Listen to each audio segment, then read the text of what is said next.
Gênesis, capítulo 35, nós vamos ler do verso 1 até o verso de número 7. Eu vou ler o versículo 1 e a igreja lê o 2, e assim vamos juntos até o versículo de número 7. Livro do Gênesis, capítulo 35, do versículo 1 ao versículo de número 7. Depois disse Deus a Jacó: levanta-te, sobe a Betel e habita ali, e faze ali um altar ao Deus que te apareceu quando fugiste da face de Esaú, teu irmão.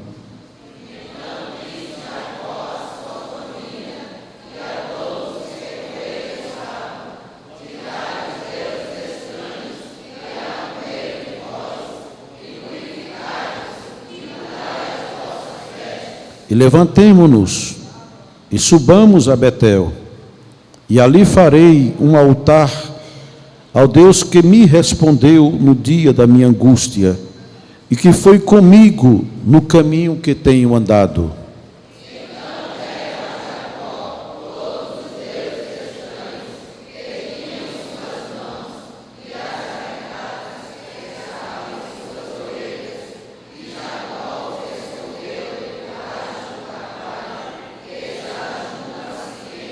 E partiram, e o terror de Deus foi sobre as cidades que estavam ao redor deles, e não seguiram após os filhos de Jacó.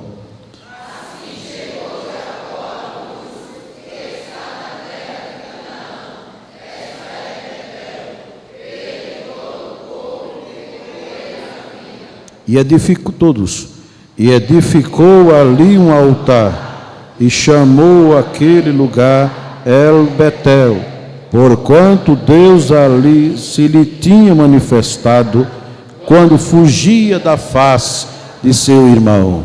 Quem diz amém? Amém. Meus irmãos, é impossível concluirmos este assunto hoje, já visto aqui, falar de Jacó, da vida de Jacó, não é? Tomaria muito tempo. E é impossível falar esses 7 versículos só hoje no culto de doutrina, em um culto. E eu gosto muito assim de culto de doutrina sistemático, começo, meio e fim. E nós vamos meditar com a ajuda de Deus, na total dependência do Espírito Santo, naquilo que Deus ha colocado em nosso coração, para a nossa edificação espiritual.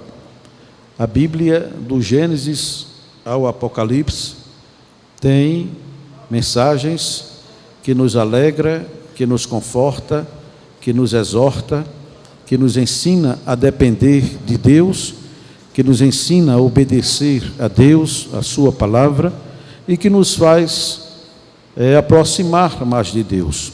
Então, em toda a Bíblia nós encontramos tanto com os erros e com os acertos de homens e mulheres que fizeram história durante a sua peregrinação.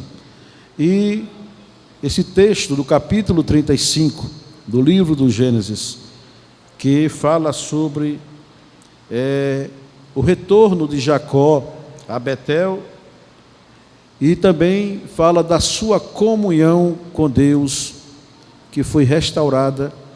E nós vamos, como já disse, com a ajuda do Espírito Santo, na total dependência dele, falar aos irmãos e a mim também, porque quando falamos, somos edificados, aprendemos. Amém, irmãos? Não podemos dizer ao povo: faça o que eu mando e não faça o que eu faço. Não é? Tem que começar pelo altar. Amém, irmãos? Tem que começar por nós que ministramos, que exercemos liderança na casa de Deus, cooperando com o nosso pastor. Mas, ao lermos, irmãos, esse texto da palavra de Deus, no livro do Gênesis, precisamente no capítulo de número 35, ele trata, pelo menos esses 7 versículos, ele fala, ou ele trata de 2 coisas importantíssimas, 2 coisas indispensáveis para quem quer ter uma vida espiritual, material, sentimental e familiar bem-sucedida. Nesse capítulo nós aprendemos muita coisa acerca dessas 2 coisas. Primeiro é sobre a fé. Amém? A fé, o escritor aos Hebreus diz que a fé é o firme fundamento das coisas que não se veem. Então, a fé, ela é o firme fundamento. E quando eu falo sobre fé, eu entendo que uma das coisas, quando eu leio a Bíblia e sempre penso e sempre falo isto, que há 2 coisas que Satanás tenta roubar do crente.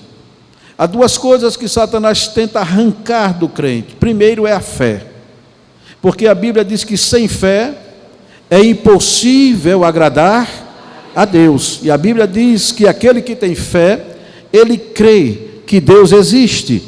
Aleluia. E que ele é galardoador daqueles que o buscam.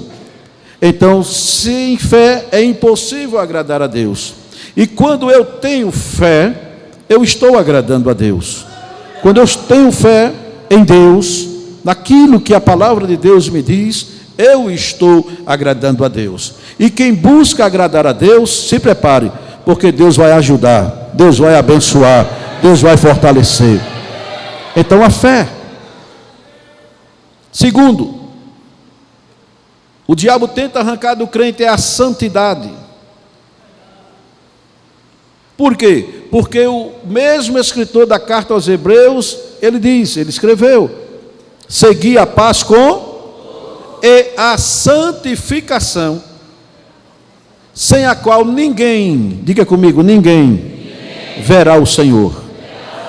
É por isso que Satanás tenta arrancar a fé do crente e a santidade, porque ele sabe que o crente que tem fé e que busca santificação, ele vai chegar no céu. Aleluia. Paulo, escrevendo à igreja de Tessalônica, no capítulo 4, o verso de número 3 da sua primeira carta, ele diz que a vontade de Deus é a nossa santificação. E esse texto ele fala, santificação está ligado à separação. E esse texto que nós lemos, ele fala sobre a fé e sobre a obediência a Deus, a obediência à sua palavra. E quando nós somos obedientes, nós conquistamos Deus. Ninguém vai conquistar Deus porque canta bem, ninguém vai conquistar Deus porque prega bem. Você conquista Deus quando você obedece a Deus e a sua palavra. Aí você conquista o coração de Deus, você conquista a presença de Deus. E quem conquista Deus, se prepare para receber as coisas de Deus. Aleluia. Davi conquistou Deus não era porque tocava bem, nem porque era o filho caçula de Jessé. Ele conquistou Deus porque ele era primeiro obediente a Deus, obediente ao seu pai, e aleluia, glória a Deus. E ele conquistou Deus. E tem 2 coisas, ou também podemos encontrar nesse texto 2 coisas importantes que se destacam. E quem quer ter uma vida de comunhão com o Senhor, quem quiser crescer em intimidade com Deus, quem quiser crescer em comunhão com Deus, deve fazer 2 coisas. Primeiro, se purificar para Deus. Diga amém. Buscar, além da santificação, buscar a purificação. E eu vou explicar nesse texto que Jacó buscou a santificação, mas também buscou a purificação. Segundo, quem quer gozar de intimidade com Deus, de comunhão com Deus, deve também buscar renovação espiritual. Amém, irmãos? Renovação espiritual. Nesse capítulo 35, eu estou dando essa palavra introdutória, Deus, Ele é mencionado 10 vezes neste capítulo. E o nome que Jacó usa para ele é El Shaddai. Diga comigo, El Shaddai. Que significa o quê? Deus Todo-Poderoso. E nesse texto, entendemos como Deus age, como Deus trabalha para conduzir uma pessoa, como Deus age, como Deus trabalha para atrair uma família inteira à sua presença. O que eu acho lindo na Bíblia e em Deus é que o Deus que se preocupa com a tua família, com a minha família, é o mesmo Deus que se preocupa com uma pessoa. E a Bíblia me deixa pensar assim. No capítulo 4 de São João, a Bíblia diz que Jesus estava ali na beira daquele poço e ele abre uma conversa com aquela mulher que se aproxima. Uma pessoa. Deus, Ele é interessado em uma vida, mas também Deus tem o mesmo interesse por uma família. Amém, irmãos? E segundo os estudiosos da Bíblia, os estudiosos da palavra de Deus, o livro do Gênesis registra o primeiro avivamento na Bíblia. Avivar significa tornar vivo. Avivar significa ressuscitar, trazer a vida. E o primeiro avivamento que nós encontramos é justamente, na Bíblia digo, é justamente nesse capítulo 35. E quando nós olhamos, nós observamos que ele tem praticamente todos os aspectos que se destacam de muitos avivamentos subsequentes descritos no Antigo Testamento. E quando eu falo de avivamento, eu não estou falando de movimento. Avivamento é uma coisa, movimento é outro. Por quê, pastor? Porque o avivamento, ele produz no crente convicção. Ele produz no crente certeza. E a palavra certeza significa convicção obtida por um fato ou por uma razão. O avivamento, ele produz mudança. O avivamento, ele produz restauração. O avivamento, ele traz convicção daquilo que eu sou, para onde eu vou e para quem eu estou fazendo. Avivamento é isso. O crente avivado. Observe que quando o crente ele é avivado por dentro, feito talo de macaxeira, a enfermidade vem, mas não apaga o fogo dele. Aleluia. A prova vem, mas ele diz: eu não abro mão da minha fé. A dificuldade surge. Eu me lembro que quando criança, minha mãe sempre visitava os enfermos da casa de Deus. E lá em casa, eu e mais 10. E ela juntava sempre à tarde os 11 filhos e dizia: vamos visitar os enfermos da casa de Deus. E eu me lembro que um dia ela disse: vamos visitar a irmã Lourdes, conhecida como Lourdes Preta. Aquela irmã foi acometida de um câncer. O câncer começou a consumir o seu rosto. E eu me lembro que um dia minha mãe levou os 11 filhos, e quando chegamos na sua casa, o médico lá no Hospital do Câncer mandou ela voltar, mandar para casa, para morrer em casa. Não tinha mais jeito, não tinha mais solução. E muitas vezes, me permita, o seu esposo pegava um pedaço de carne, que ele naquela época chamava carne verde, né? Que é carne de boi. Ele fazia aquele bife bem fininho e colocava sobre o seu rosto para aliviar a dor. E muitas vezes adentramos naquele quarto e eu vi muitas vezes aquela mulher de Deus botar a mão assim no rosto, a dor, faltando pedaços no seu rosto, mas ela dizia assim: câncer maldito, eu estou indo para um lugar que tu não vais entrar. E o que é que produz disso no crente? É o genuíno avivamento, irmãos, porque o verdadeiro avivamento, ele tem oração, ele tem louvor e ele tem Bíblia, e a Bíblia produz dentro do crente avivamento. E nós vamos, com a ajuda de Deus, e você vai me entender nesse texto, que Deus é o maior interessado a nos manter avivados na sua casa, na sua obra, na sua presença. Sabe por quê?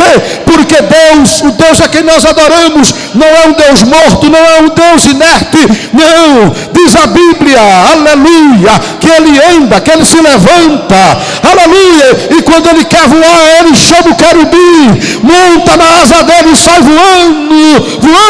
Diz a Bíblia que Ele segura o relâmpago em uma mão e o trovão na outra, cerra os ventos no seu punho e diz: eu sou o Deus Todo-Poderoso. E fora de mim não há outro. Por que Deus? Porque ainda antes que existisse dia, eu sou, e não há quem possa escapar das minhas mãos. E quando tu queres fazer, Deus, ninguém impede.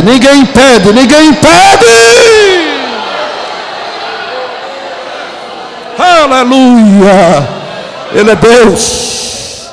Por isso que Jacó o chamou o Deus Todo-Poderoso. Mas, meus queridos, diga comigo: Deus não passa desapercebido. Quando eu gosto muito, eu digo sempre, repita comigo, por favor. Diga: a riqueza da Bíblia está nos seus detalhes. Amém? Eu sempre vou dizer essa frase aqui para os irmãos: a riqueza da Bíblia, do texto, está nos detalhes. A Bíblia me deixa entender que Deus começa a observar o comportamento de Jacó. Deus começa olhando, porque tem crente que pensa que Deus só olha para ele aqui na igreja. Estás enganado com a cor da chita, meu velho. Onde tu for, Deus vai, está te vendo. Onde tu entrar, Deus está vendo. Até o que você conversa, até o que você pensa, é sensível aos tímpanos de Deus.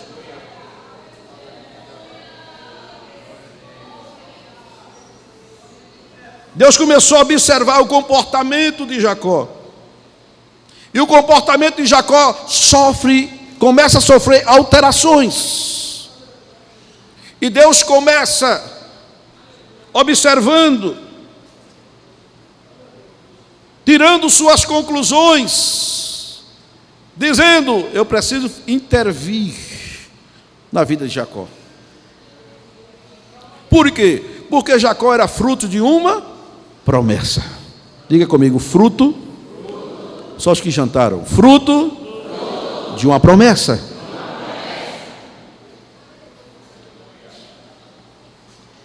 Observe que Deus começa observando.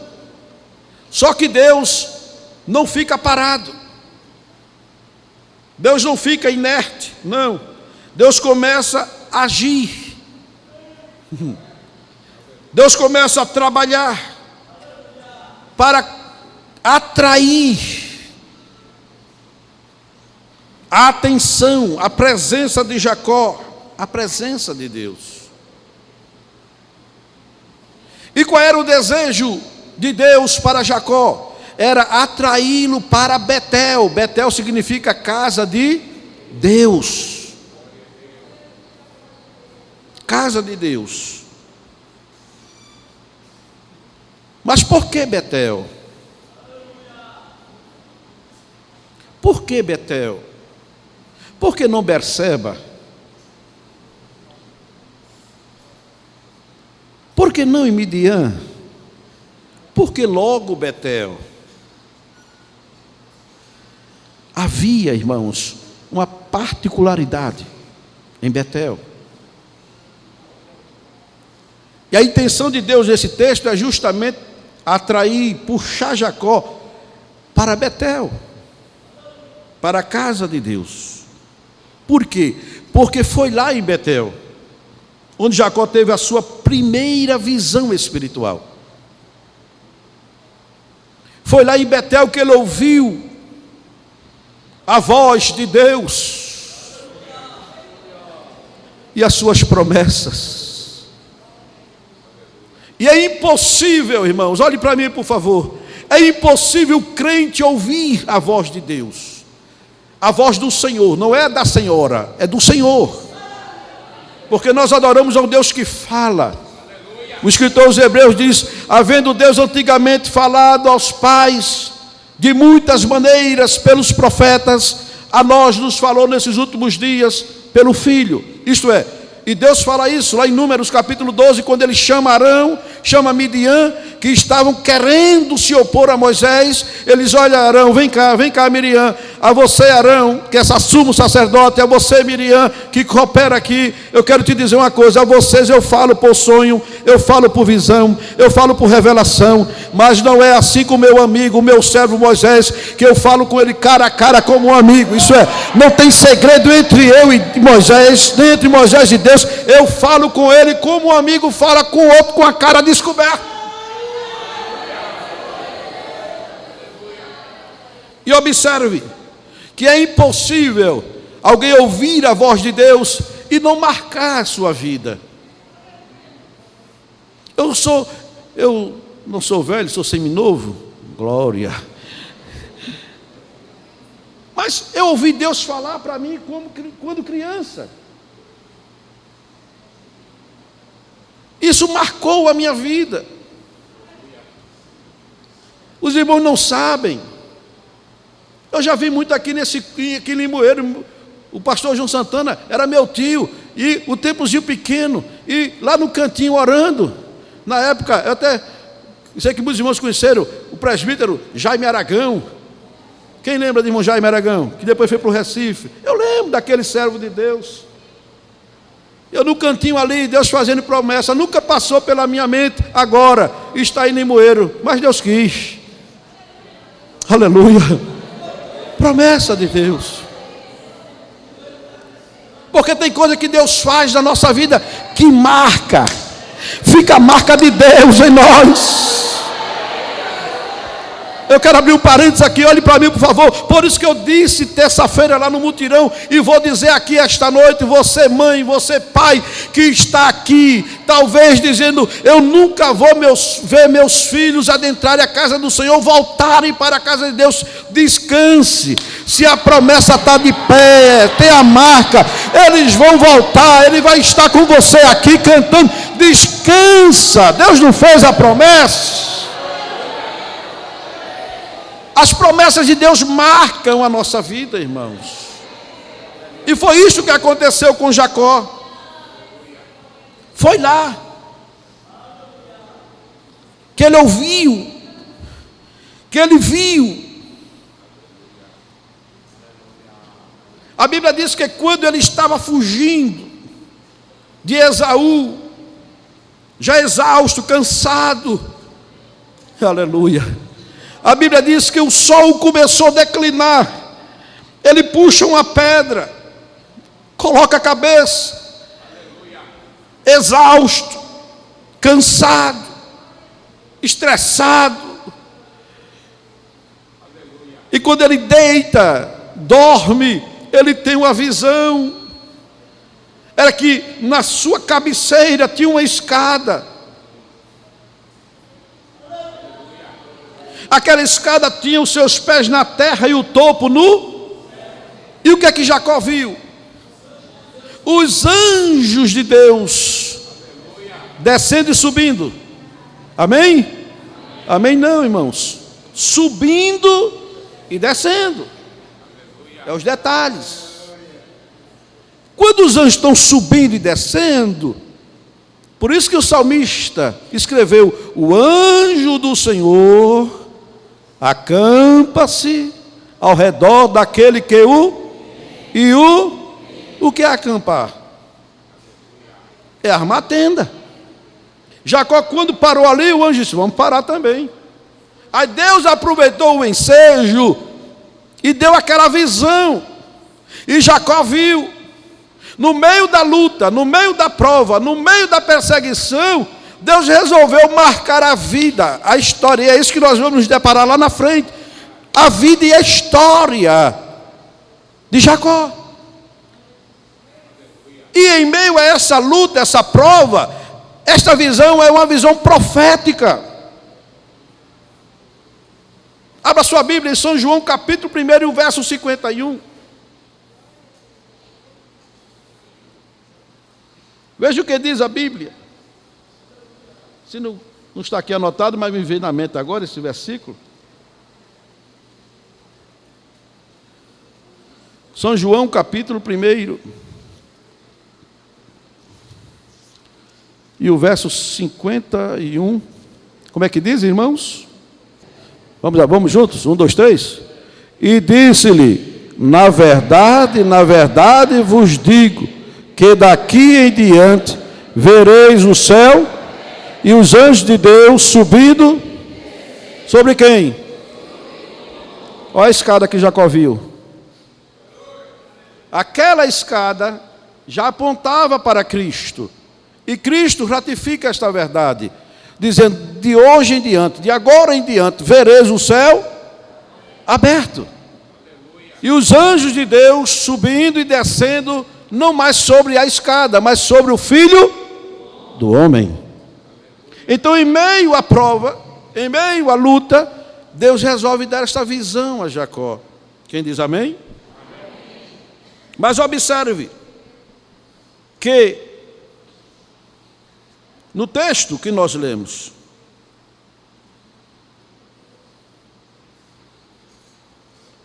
Jacó, ele tinha permanecido por alguns anos em Siquém. E o que motivou Jacó a ficar anos em Siquém? Talvez por causa da vantagem econômica, ou das vantagens econômicas.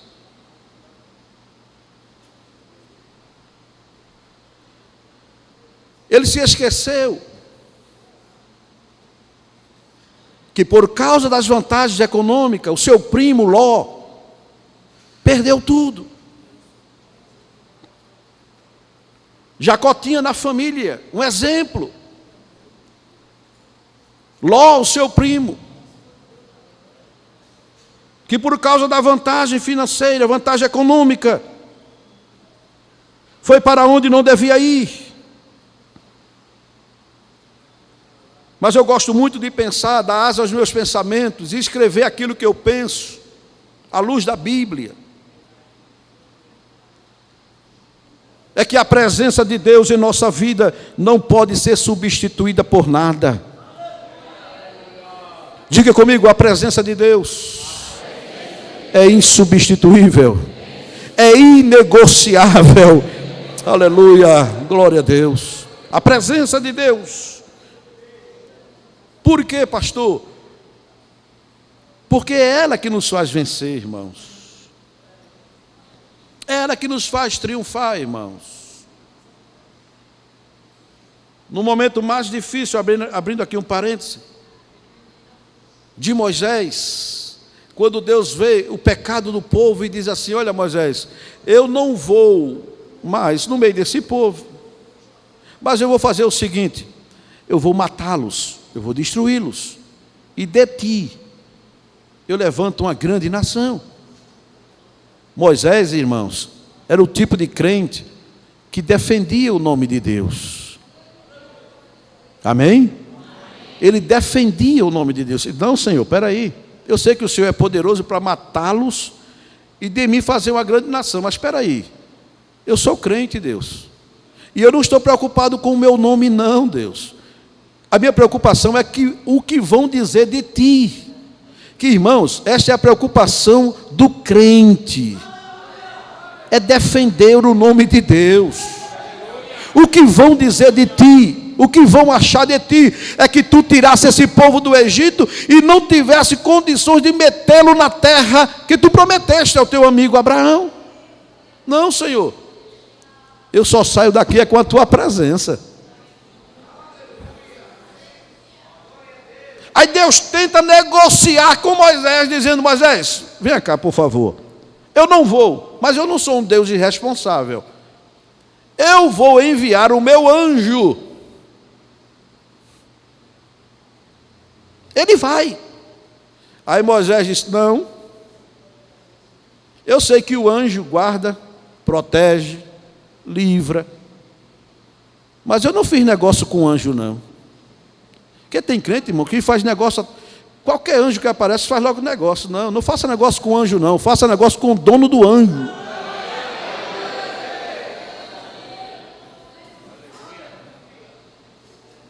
Eu trabalhei numa cidade, lá no sertão, que um dia o irmão estava pregando um ciclo de oração e disse: irmão, eu estou vendo um bocado de anjo aqui de cabeça para baixo. Eu disse: é morcego. Quem fica pendurado de cabeça para baixo é morcego. Depois ele achou pouco, disse assim: irmão, eu estou vendo que aquele último anjo, lá atrás, pendurado, está comendo uma fatia de melancia e está fazendo assim com os caroços. Eu levantei, tomei o microfone dele: sente, que essa igreja não vive de meninice, não, vive é de Bíblia.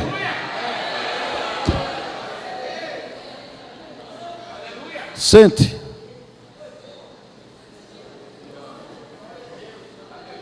Nunca faça negócio com anjo.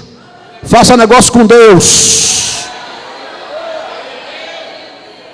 Moisés disse: não foi o anjo que me apareceu, não foi o anjo que me comissionou, não foi o anjo que me chamou. Eu só saio daqui com a tua presença. Eu não arredo o pé, eu não levanto acampamento se o Senhor não for comigo. E Deus sabia quem era Moisés, irmãos. Oh glória! O conjunto cantou que o Senhor sonda. O homem vê a casca, Deus vê o miolo. O homem vê a embalagem, Deus vê o conteúdo. Deus disse a Samuel: eu não vejo como vê o homem vê a aparência, mas eu não sou levado por aparência. Eu sou atraído por aquele que tem o coração quebrantado e contrito. Ei, cama, serebe, cama, na suridalai. Aleluia! Deus disse: eu não vou. Moisés disse: eu não saio. Mas eu não vou, Moisés, mas eu também não saio. Eu só saio daqui com a tua presença. E Deus sabia quem era Moisés. Aí Deus diz: Moisés, vamos, porque a minha presença vai te fazer descansar. Levanta a sua mão. É a presença dele que nos faz descansar. É a presença dele que nos fortalece. É a presença dele que nos coloca de pé.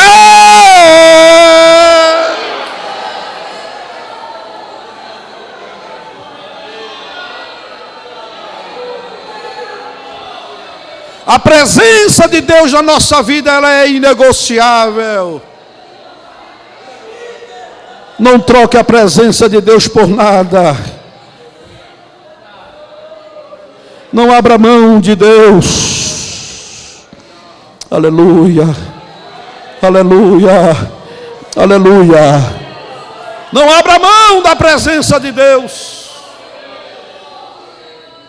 No dia que Sansão abriu mão da presença de Deus, irmãos, todos conhecem a história. No dia que Sansão negociou a presença de Deus na sua vida, morreu. Os planos, um dia eu vou falar sobre isso, Deus me der tempo e oportunidade, falarei. No dia que Sansão pensou que era crente, não era. Porque tem crente assim, irmão, pensa que é. Está se achando crentão. Deus não quer crentão, Deus quer crente santo. Separado para uso dele.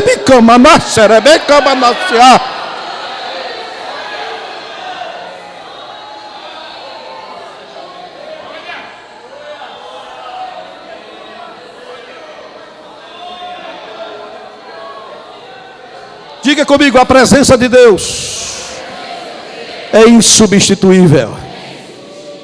Aleluia.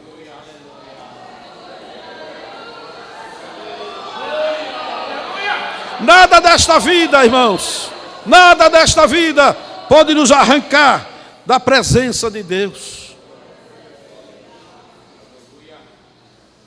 Dos momentos a sós com Deus. Nos afastar do culto a Deus, do momento devocional, aquele momento especial que você tem com Deus. Não troque isto por nada.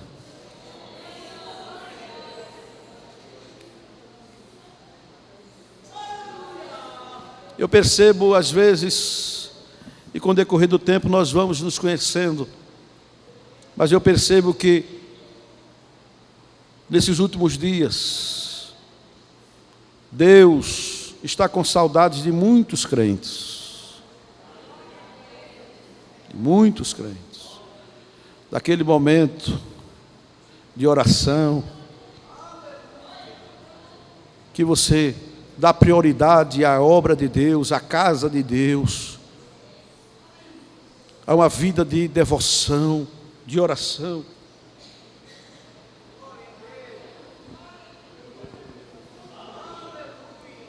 E nada desta vida, irmãos, pode nos arrancar da presença de Deus. O que vai nos fazer vencer é estarmos na presença de Deus. É estarmos diante do Senhor. Abra sua Bíblia em Mateus capítulo 6. E o verso de número 31 são palavras do nosso Senhor Jesus Cristo. Muito conhecido esse texto, Mateus capítulo de número 6. E o verso de número 31.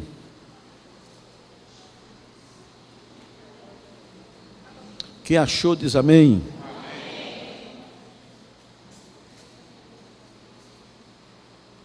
6:31. Não andeis, pois, inquietos, dizendo: que comeremos? Ou que beberemos?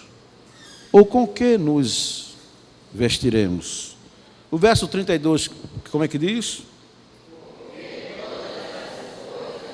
Os gentios procuram, de certo vosso Pai.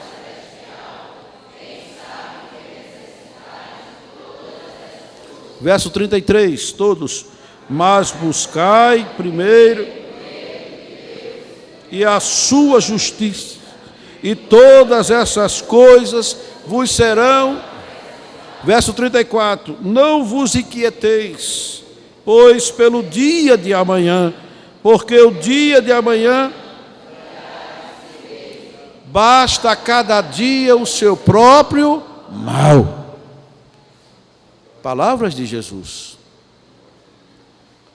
E a inquietação, ela, irmãos, nos afasta do Senhor. A inquietação.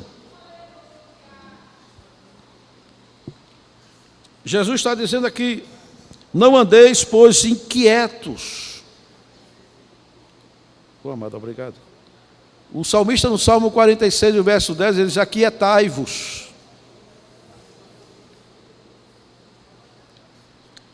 A inquietação muitas vezes desperta em nós um sentimento que muitas vezes fazemos o que não queremos. A inquietação, e Jesus, conhecendo isto, ele diz: não andeis, pois, inquietos. É bem verdade que aquilo é específico. Ele está dizendo com relação ao beber, ao comer, ao que vestir. E isso tem levado muitas pessoas à inquietação.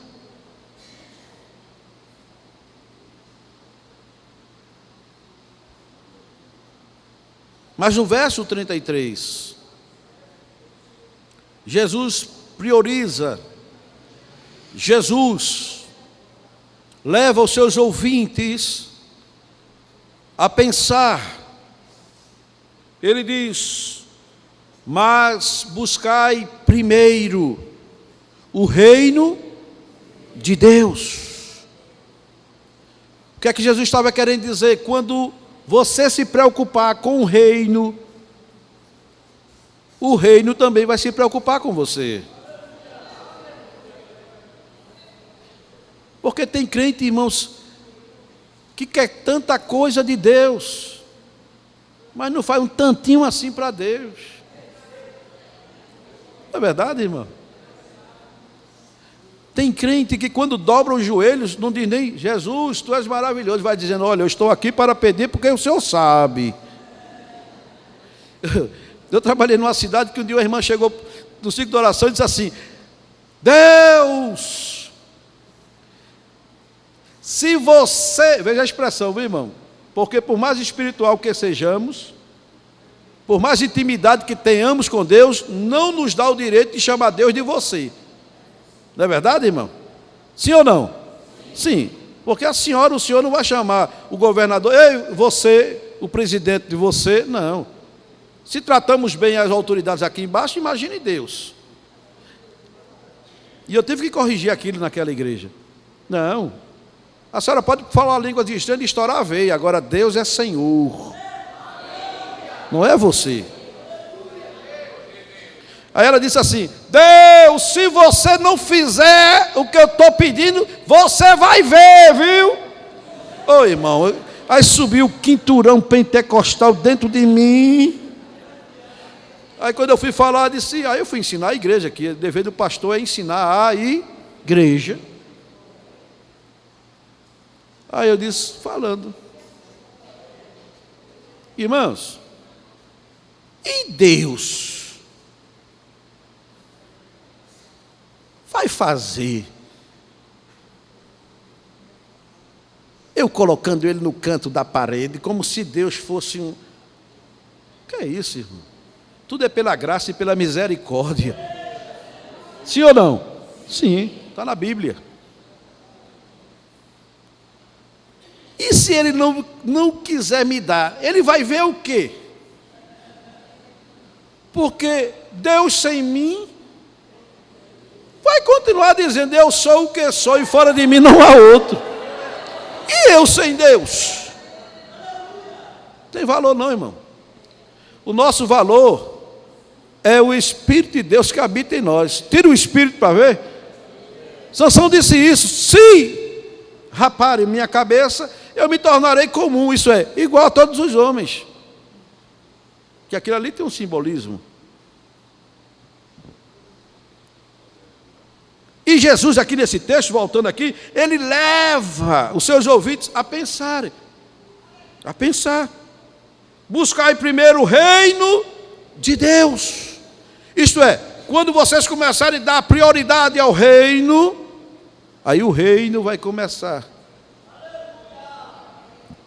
Porque Jesus nos disse: o vosso Pai celestial, Ele sabe do que você precisa, do que você necessita. E é tão interessante, irmãos, tão interessante isto, que a Bíblia diz que o crente, aquele que ora, ele não sabe nem orar. Sim ou não? Sim. Não sabe nem pedir, como convém.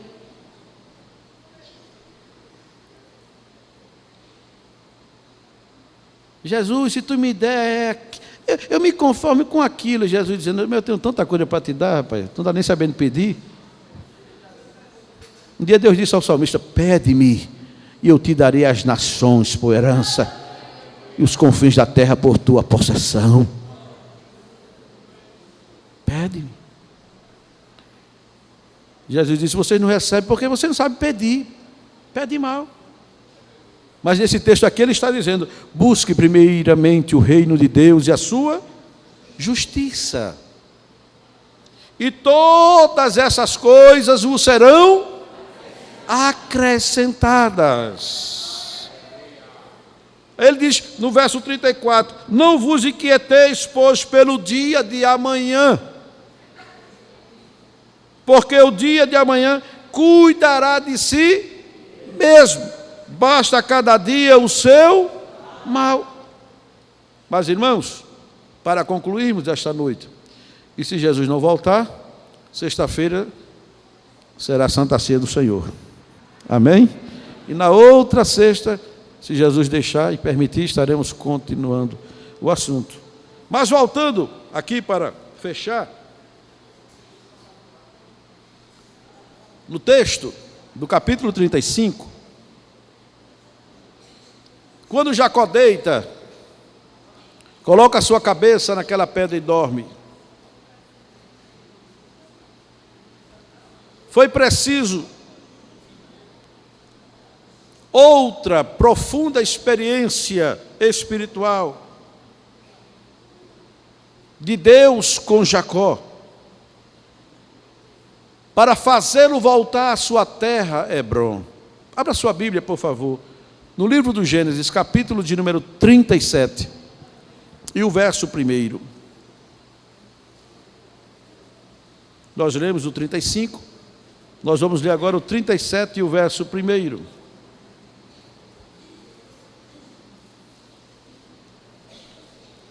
Que achou, diz amém.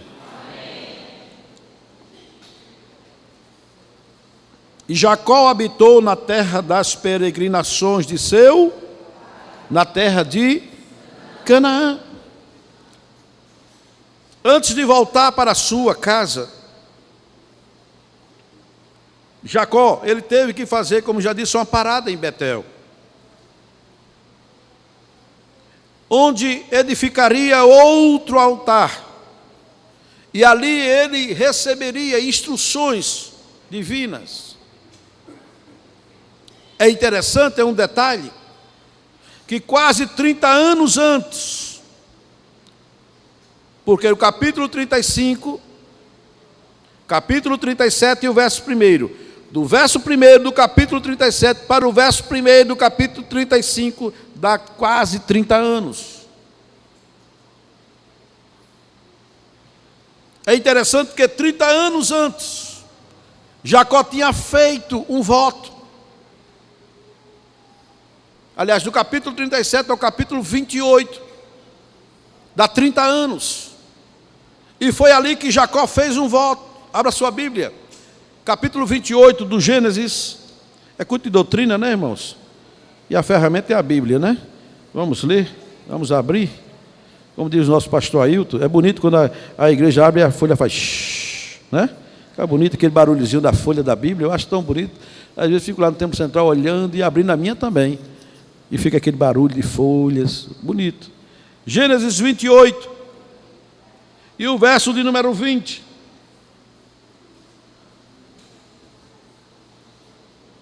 Como é que diz? E Jacó fez dizendo, se Deus for comigo, e me guardar nesta viagem que faço, e me der pão e vestes para... Verso 21, e eu em paz tornar a casa de meu, o Senhor será o meu. Versículo 22. E esta pedra que tenho posto por coluna, será o que, irmãos?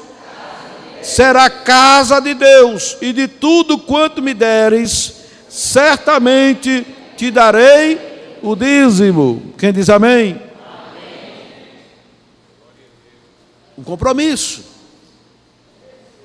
Por isso que quando chega no capítulo 35, Deus diz: ei, rapaz, cadê o voto? Ei, rapaz, cadê a minha casa? Ei, Jacó, ei, cadê o que você me prometeu? Porque Deus é misericordioso, irmão. É por isso que eu disse no início, que Deus vai cercando Jacó, nesse capítulo 35, para que ele despertasse. Por quê? Porque agora Jacó deveria renovar seus votos e seus propósitos espirituais. Ele havia completado a sua peregrinação. Ele tinha sido bem-sucedido. Deus tinha abençoado Jacó muitíssimo. Mas agora Deus estava querendo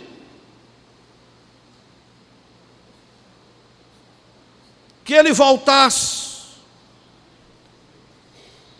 para aquele local onde ele apareceu a ele. E que Deus estava, ou lhes daria uma nova missão. Nós vamos encontrá-lo isso lá na frente, vamos explicar para os irmãos.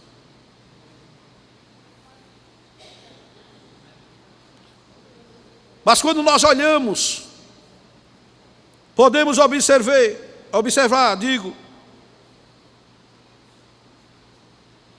que quando Jacó não atenta, não dá a devida atenção para aquilo que Deus estava querendo, meus queridos irmãos, a Bíblia diz que aquele novo passo de Jacó não evitou que ele passasse por problemas, por provações. E durante esse tempo de peregrinação de Jacó, muitas coisas na vida do patriarca aconteceu. E quais foram as coisas que aconteceu a Jacó durante a peregrinação? Ele enterrou Isaque, o seu pai. Ele teve o desprazer de sepultar o seu pai Isaque. Esse foi o primeiro desprazer. Segundo, ele teve angústia na alma de sepultar a mulher que ele amava. E como era o nome dela? Raquel. Leia era esposa, mas o coração, o amor de Jacó era por Raquel. E por ele não atentar para aquilo que Deus estava dizendo, ele sepulta Isaque, sepulta a mulher que ele amava, a Raquel. E para aumentar ainda mais o seu profundo sentimento ou sofrimento, seu filho primogênito, isso é, o primeiro filho dele, com Leia, Rúben, comete um pecado de incesto com uma de suas concubinas, chamada Bila. E isso foi tristeza para o coração de Jacó. Jacó se viu cercado não mais pela presença divina, mas a angústia tomou conta do seu ser. E ele começou a medir, ele começou a avaliar. Queridos, antes de tomarmos qualquer decisão, é necessário avaliar a decisão que estamos tomando, para depois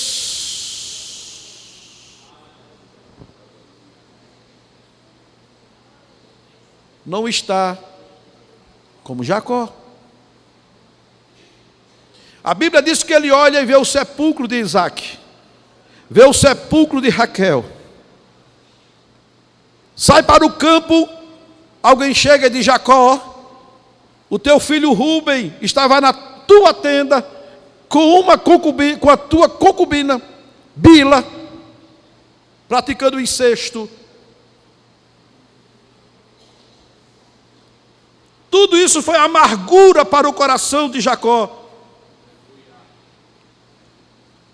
E ele se vê cercado, ele se vê sem saídas, ele se vê cercado pelas circunstâncias adversas.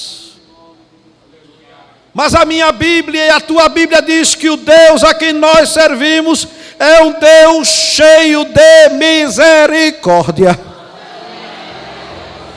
E a mesma Bíblia diz que a razão de não sermos destruídos não é porque somos bons, mas é porque a sua misericórdia vem sobre nós. Olhe para mim, por favor. Tem crente aqui que já era para ser defunto há muitos anos, mas a misericórdia foi lá e disse: agora não.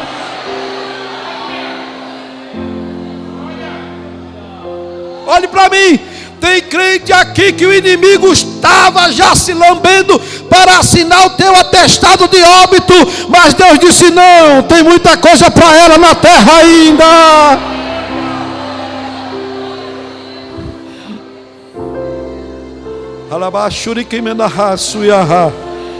Aleluia. Quando Deus olha para dentro de Jacó e vê aquela amargura,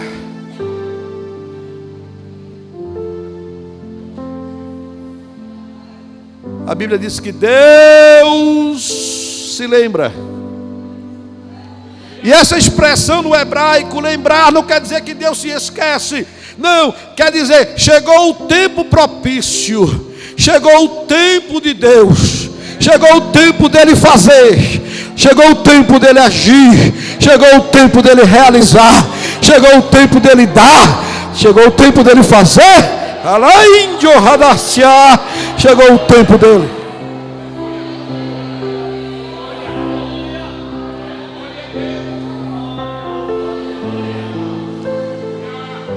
Deus, olhe para mim, por favor, já estarei concluindo. Deus não lembra Jacó que ele, Deus, existe. Não. Deus não lembra Jacó da grandeza de Deus. Não. O que é que Deus lembra a Jacó? As promessas. Dê uma olhadinha para esse crente que está do seu lado e diga: estás lembrado das promessas?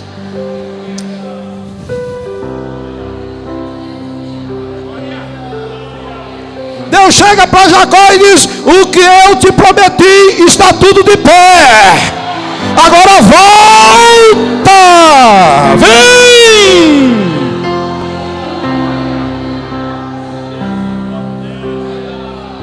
Porque tem crente que quer que Deus cumpra as promessas de todo jeito. Você tem que se consertar, se aprumar, juntar os pés para Deus começar a trabalhar, rapaz.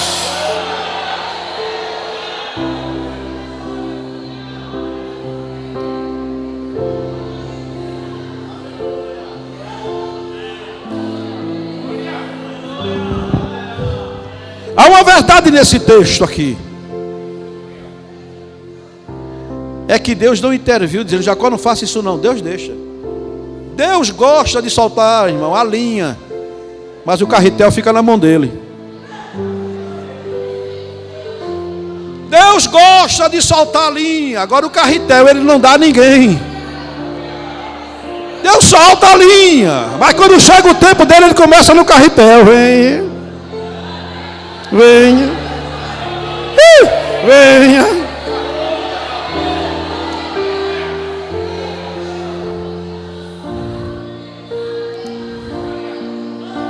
Um dia o pastor Ailton me enviou a um congresso lá em Fortaleza.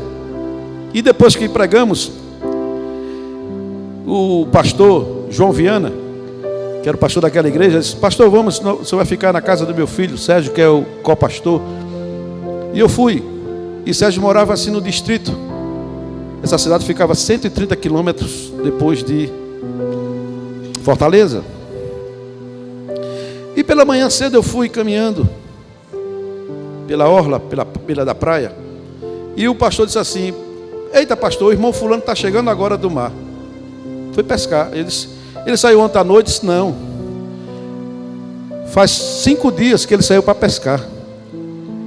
Disse: E coincidiu.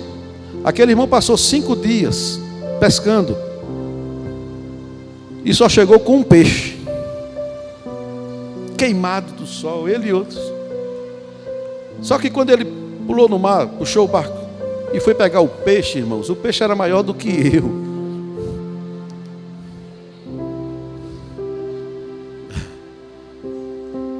E quando ele pega aquela madeira com o outro companheiro puxando o peixe, aquele peixe prateado, bonito.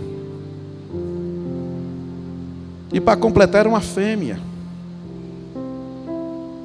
E quando ele chegou na beira da praia, deixou o peixe ali cansado. E quando eu olhei o tamanho do peixe, o peso, ele pegou uma faquinha, começou a abrir o peixe e tirou a ova, que era mais cara do que a carne do peixe. Ele separou. E eu disse: ô irmão, é fácil pegar? Ele disse: não, pastor, a gente vai lá para o alto mar. E ficamos lá. E quando esse peixe vem, abocanha a isca, morde a isca, é uma luta. É uma luta tremenda. Por quê? Porque ele puxa, aí a gente solta a linha, e daqui a pouco puxa, e solta, e vai a noite toda. Ele roda, tem hora que o barco vai com ele, e a gente pensa que vai afundar mesmo. E ele vai para lá, vem para cá, e a gente solta a corda, puxa a corda, solta a corda, puxa a corda, solta a corda, puxa a corda. Mas no final, ele termina dentro do barco, nos nossos pés, cansado.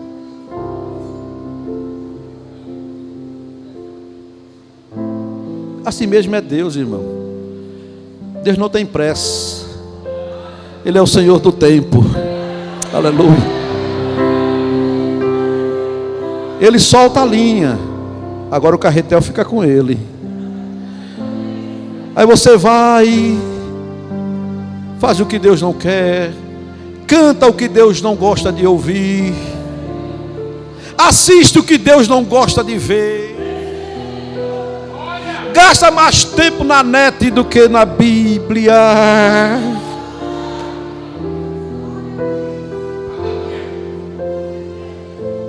Mas Deus vai puxar o carretel.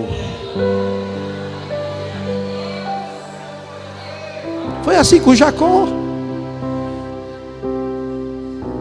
Deus não tinha feito uma promessa? Sim ou não? Sim. Mas Jacó achou a terra tão boa, disse: vou comprar isso aqui, vou comprar. Saiu comprando tudo, foi ampliando, foi enriquecendo e se esqueceu de Deus. Eu quero concluir esta palavra, que é a introdução, viu, irmãos? Depois eu entro no texto. De que não podemos excluir Deus da nossa vida. Traga Deus para dentro de você. Traga Deus para dentro da sua família. Coloca Deus sentado na mesa da tua sala. Coloca Deus dentro do teu quarto. Ou Ele não pode entrar no teu quarto? Porque tem quarto que Deus não pode entrar nele, irmão. E eu vou mostrar pela Bíblia que tem quarto que Deus não entra. Mas quem deixa Deus entrar no seu quarto, Deus senta na cabeceira da cama dele, dorme com ele, passa a noite com ele. Vamos ficar de pé em nome de Jesus. Aleluia. Diga comigo: eu não devo abrir mão da presença de Deus. Que a graça de nosso Senhor Jesus Cristo, o amor de Deus nosso Pai, a comunhão e a doce consolação do Espírito Santo seja sobre cada um de nós agora e sempre. Todos dizem amém. Cumprimente seu irmão dizendo: a vitória é nossa, em nome de Jesus.